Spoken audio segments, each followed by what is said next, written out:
All right. Good morning, boys and girls. We are up to chapter 18 in Snow Treasure. And where we left off last, let's see. Oh, yes. They were making their way to the snake, as they call it, where they are hiding the gold. And someone heard something in the woods around them. So I think they're getting a little bit concerned. All right, here we go. Chapter 18. Uncle Victor would have to be warned if someone were spying at the snake, but Peter had no way of finding him. If his boat was hidden by camouflage, as her home suggested, covered by trees and snow to make it hard to see, it might also be concealed by one of the bends of the twisted stream. Peter had no sight of the Kling Pearson since he had been aboard her in the autumn. For weeks now he had strained his eyes and searched both banks of the fjord, but all he had seen was the black water and white snow. It would be useless to search for the Clang, he knew. Besides, it would be downright dangerous. If they were being watched, it would give the whole thing away. To add a boat to the buried gold was as simple as adding two and two. No one could fail to know what they were doing. So all he could do was to get back to Riswick and tell his mother or Pierre Garson. Maybe they knew some way to get in touch with Uncle Victor. Helga's team started up the mountain. Peter finished his snowman and waited for his small fry to finish theirs. He lent a hand where he could, and soon there stood an army of soldiers, all in white fur coats like a ski patrol. From the one side of the snake, Peter could have climbed a woods trail that saved many miles on the road, but he had no way to cross, nor could he leave his team. It was up to him to see that they were all brought back to Riswick the following day.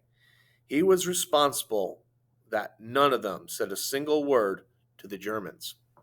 Helga's warning kept coming back. For the last week, I felt eyes on me every time I've turned around. For some time now, he had an uneasy feeling himself, but only he wasn't going to admit it. But when Helga spoke right out like that, well, what could you do? It fairly gave you the shivers. For one thing, there was always the thought that things were going just too well. For 4 weeks now, they'd been taking gold down the mountain under the very noses of the Germans. Except for trying to reopen the school, the Germans had made no attempt to stop them. Perhaps they knew all along what they were doing.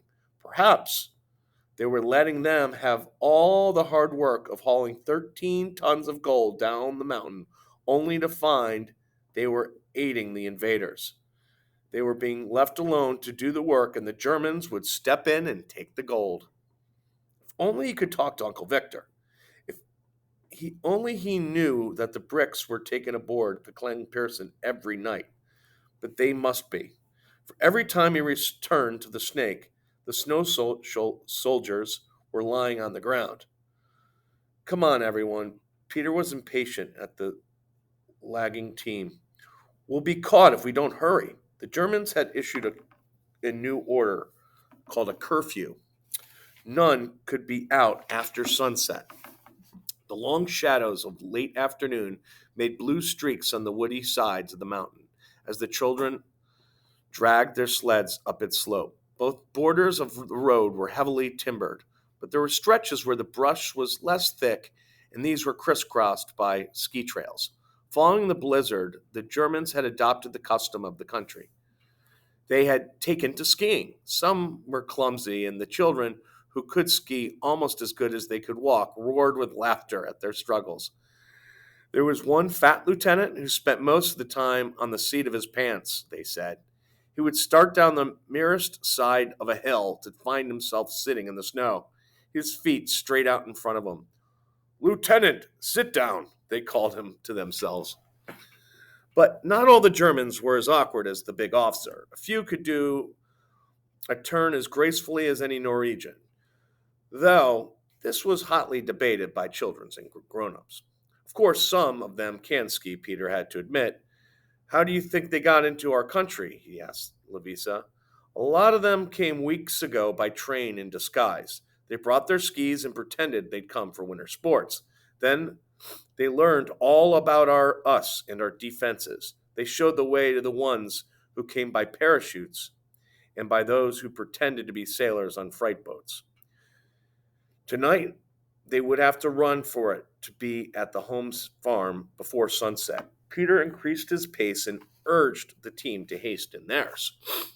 They were passing the place where Peter would have come out on the road if he could have crossed the fjord and taken the shortcut up the rocks.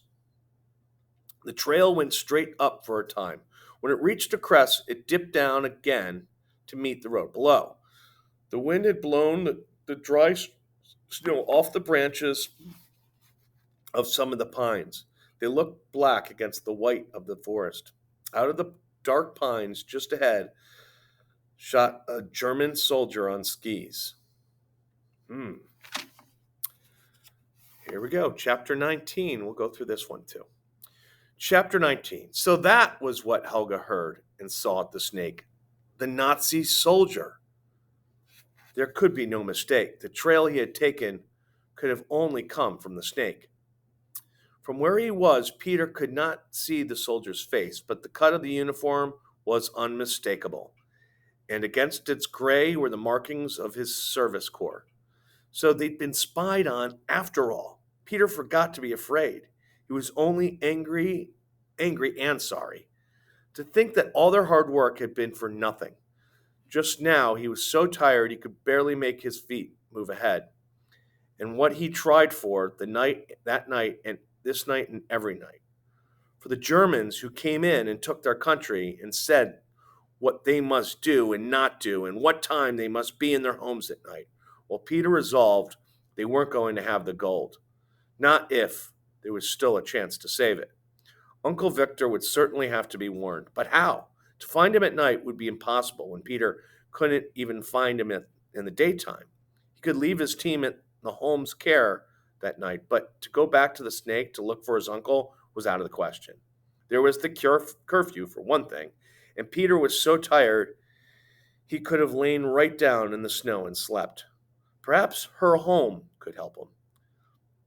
Maybe he could find Uncle Victor's boat, or he could hitch up his sleigh and go to Ryswick and ask Peter's mother, Per Garson. But would he dare risk disobeying the curfew? He could get shot if he were caught. It said so on the notice on the school door. The Holmes had serious faces when Peter told of seeing the Nazi soldier on skis. We're all in on this, her Holmes said. If we're being trapped, I'm the first to face the firing squad. Night after night, I harbor you children. But Peter thought he didn't seem much afraid. Your mother will certainly have to be told, he decided. The teams of Levisa and Michael will be starting out in the morning. We can't let them be caught and the gold taken. We could head them off when they pass here, Fru Holmes suggested. But where could we hide the gold? It wouldn't be safe here, and there's no use having them haul it all over the distance just to cart it all the way back. No, I'll have to talk it over with Fru Lundstrom. I'll go tonight. Tonight? But you can't. There's a curfew, his wife spoke sharply. I must. There's no other way. Fru Lundstrom know what to do. But you could be shot. They'll have to catch me first. A sheet for me, Mama, and off I go. Over his heavy outdoor clothes, he draped a sheet. It fell in folds from his shoulders to his feet. Now a towel for the head. He twisted into a turban. Now, do you think they'll know me from the snow? They went outside with him while being strapped on his skis. Luckily, they're down on the beach, not up here. If I'm fortunate, I won't meet any Germans. They could be in the woods, Papa. The good farm wife was anxious. Then I'll hide. He took up his ski poles. Well, I'm off to tell your mother about this spy, he addressed Peter. She'll surely know some way to get in touch with your uncle. The next morning, when Peter awoke, he was alone in the barn. The others had gone long before. Flew home, told him. We called them and sent them back to Ryswick as always. That far they could go without a leader.